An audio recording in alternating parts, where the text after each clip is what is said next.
This is the Jaguar Type 01, possibly the most critical, most important car since the XK120 launched in the late 1940s. Now, this car represents a new chapter for the Jaguar brand. I mean, the name itself, Type 01.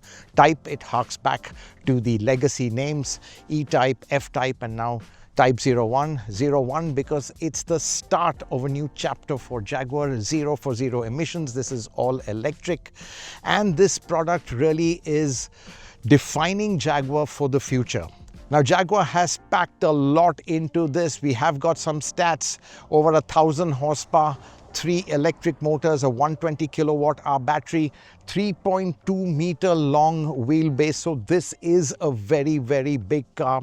It is a GT, and if you look at the shape, the proportion, it is very Jaguar. The company has taken pains to ensure that it does have that Jaguar look. It's immediately identified as a Jag. So the long bonnet, you've got the gap between, or the ratio of the front axle to the cabin, that again, the luxury gap which they call, that they have retained, and you've got that flowing roof, or that tapering coupe like roof over there.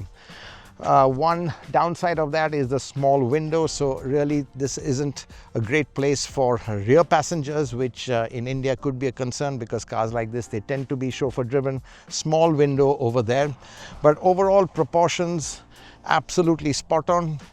We haven't seen the details yet. I think that it's pretty much covered. So, but clearly it's got this monolithic look. We don't know what the light signatures are quite as yet. That we will have to wait for the main reveal in October, when it's revealed in New York City.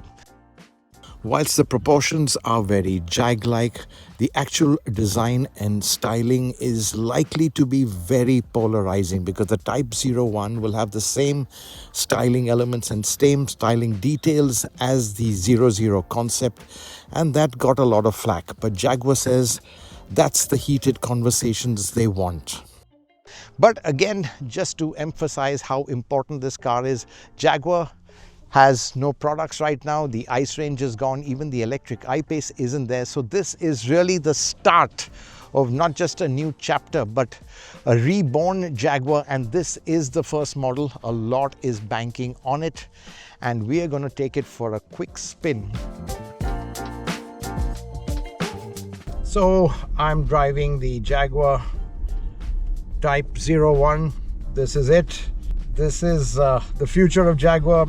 This is what the brand is going to relaunch with. But I have to say, immediately the first thing is the way the power delivery has been calibrated. It is not that crazily neck snapping, very quick, but it's got a certain progression about it. It's just the way the power is delivered, which in a way stands out, makes it quite different. It's immediately responsive, and unlike EVs where it just rockets forward and then kind of hits a peak, this thing seems to go on and on. We've got a 120 mile an hour limit over here, which is very easy to breach. We're driving a prototype, and clearly it's got a lot of camouflage and masking, but despite that, wind noise really well contained at these high speeds, and really the level of refinement is fantastic. Brakes at low speed felt a bit sharp, but I'm sure in final calibration they might iron that out.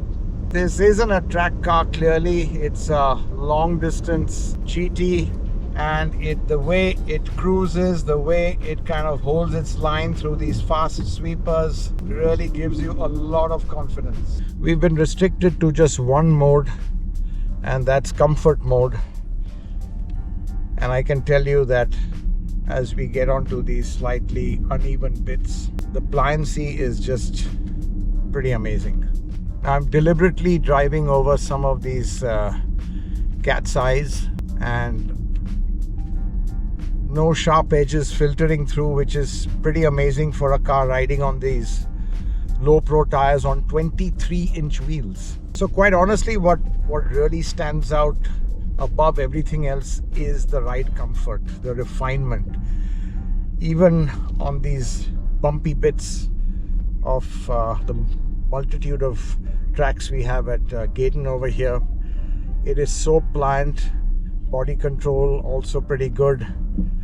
It doesn't bob up and down unnecessarily, and at the same time just rounds off those sharp edges in a way you can't imagine for a car with this sort of tire size. And some might miss a little bit of a throaty exhaust note, but I think the way people look at EVs today is they want that ultimate refinement.